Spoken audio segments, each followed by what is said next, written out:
Janus, from Stories of Old Greece and Rome by Emilie Baker, circa 1913. Public domain reading. Janus, the god of the past, present, and future, of gates, of entrances, of war and peace, was said to be the son of Apollo, but as he is a Roman god and entirely unknown to the Greeks, his ancestry is a matter of doubt.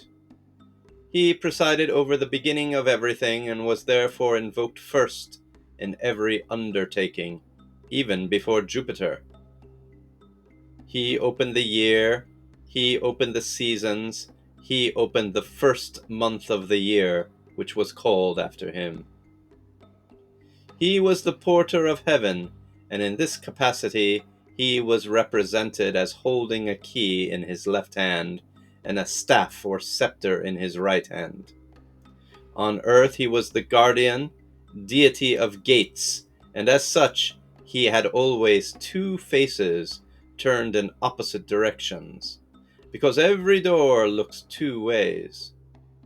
Another explanation of his physical duality is that as god of the past and the future, he sees what is behind and what is before.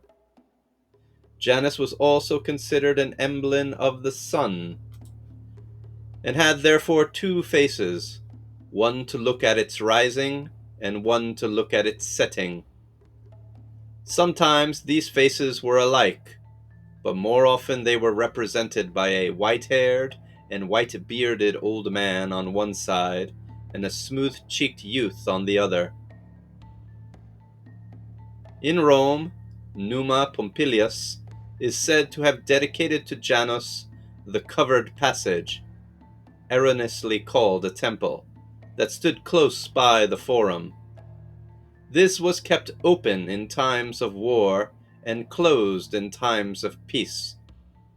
But such was the belligerent nature of the Romans that the gates were closed but 3 times in 700 years, and even then just for a short period. As he was a god of all beginnings, the first of every new year, month, and day was held sacred to Janus, and special prayers and sacrifices were then offered at his shrines. When he presides over the year, he is represented as holding the number 300 in one hand and 65 in the other hand. Festivals in honor of Janus were celebrated on the first day of the new year, and on this day people exchanged visits, good wishes, and gifts, which usually consisted of sweetmeats and copper coins, showing on one side the double-headed Janus.